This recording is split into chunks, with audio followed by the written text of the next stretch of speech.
Hey guys, I am back with another book talk, and this one follows my previous book talk because I'm currently marathoning the series. This was my book club's July book of the month, and I didn't finish it until August, but you know, it's okay, because now I'm currently reading the right book in the right month. But anyways, this book is Unravel Me by Tahereh Mafi. This is the second book in the Shatter Me trilogy, and let me just tell you, this series is flipping amazing. All of the hype it gets, it really deserves. I freaking love it, even though there is one major thing I disagree about in this series. I still love it. The writing is absolutely beautiful.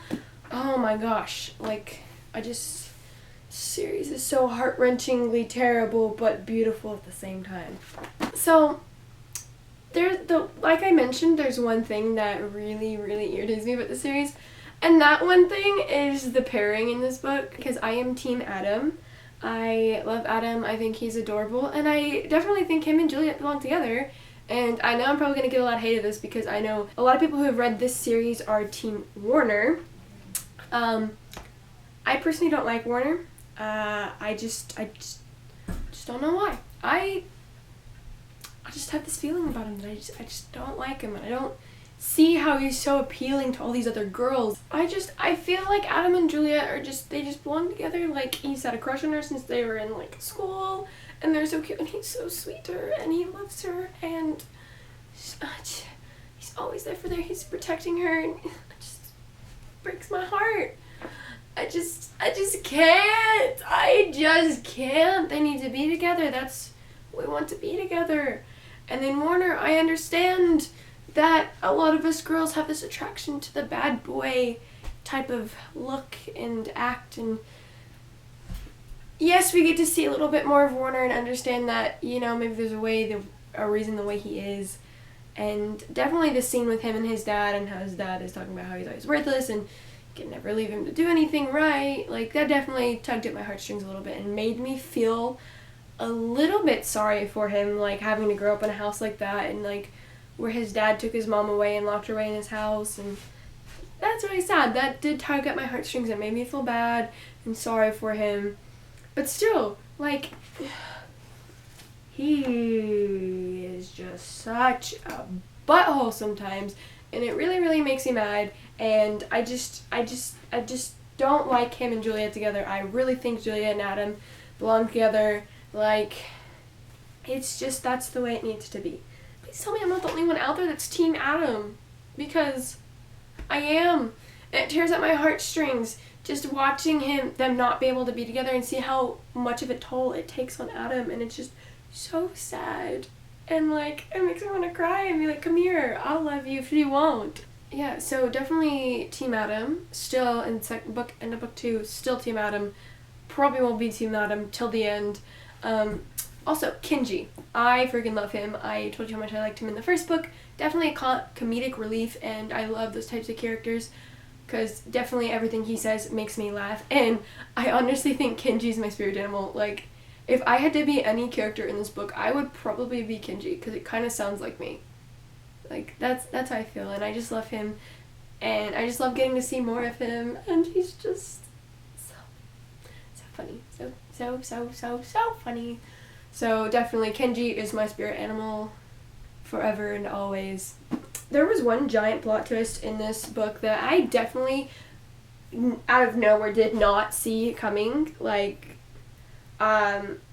know in the first book that Kenji is tortured and he escapes, and then he's dropped off at Adam's house by a random tall guy or whatever, and so I thought that was going to be Adam's dad, but really it was all a lie, because Kenji already knew where he lived to begin with. So that's what I thought was going to be his dad.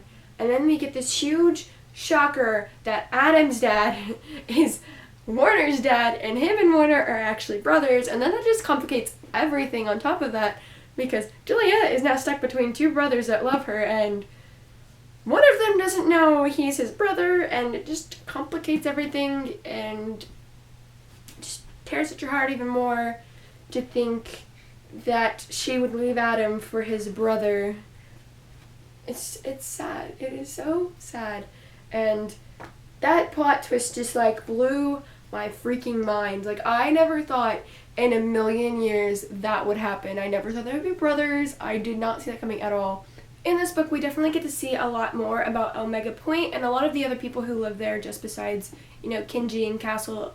We get to see a lot more. Like, we get to see a lot more of the twins and Winston and Brandon. I think that's his name. The albino guy, basically. We get to see a lot more of them and a lot more of what they do behind the scenes and exactly how Omega Point functions. And I definitely love getting to see that and seeing the inner workings of how it all works together. And finally, Juliet getting accepted into Omega Point by all these people because she's finally putting forth the effort to become part of Omega Point. And in turn, those that live at Omega Point are accepting her. Still super pissed that they brought Warner as a hostage, and then Castle suddenly decided, oh, he has a power, therefore we need to treat him as an equal. So he's not like going to be locked in his room, he can walk around, he can eat meals with us. And I'm like, are you stupid? Like, do you not remember anything that happened? Like, Warner tried to kill you, he tried to kill Adam, he is trying to destroy the nation. Like, what is going on here? Why on your... Like, what on God's green earth has convinced you that it is okay to let him out and walk around? And then what does he do? He fucking escapes. He escapes. Why would you think he would do otherwise? Why did you think when he said he was going to stand and fight, he was actually going to stand and fight? No, he was going to go off and run away, probably back to his daddy. Oh my God. And that's what he did. Go back to his dad, and then war broke loose, and I'm just so done. I am so done. I am so done. I'm so done. I do not like Warner. I really don't. I don't understand how people like him. Just can't. Just irritates me so much. So now that little rant is over, there is definitely one quote that really sat with me reading this. And it's this. Loneliness is a strange sort of thing. It creeps up in you, quiet and still, sits by your side in the dark, and strokes your hair as you sleep. It wraps itself around your bones, squeezing so tight you almost can't breathe. It leaves lies in your heart, lies next to you at night, leeches the light out from every corner. It's a constant companion, collapsing your hand, only to yank you down when you're struggling to stand up. You wake up in the morning and wonder who you are. You fail to fall asleep at night and tremble in your skin. You doubt, you doubt, you doubt. Do I? Don't I? Should I? Why won't I? And even when you're ready to let go, when you're ready to break free, when you're ready to be brand new, loneliness is an old friend standing beside you in the mirror, looking you in the eye, challenging you to live your life without it. You can't find the words to fight yourself, to fight the words screaming that you're not enough, never ever enough. Loneliness is a bitter, wretched companion. Sometimes it just won't let go. I absolutely love that. Partly probably because I was depressed a couple years ago, and that's definitely what it feels like. Like, not necessarily like I wasn't put, like I was isolated in a room by myself, but definitely like feeling like sad and alone all by myself. Like, that's what it feels like. Like, it feels like it's creeping up inside you, and like there's nothing you can do. Like, it tries to be your friend, but then it tricks you and makes you even more sad or depressed, and it's awful. And that's like a great explanation as to how it feels and what it's like. So I think that's part of the way why, I think that's one of the reasons why I really, really love that quote.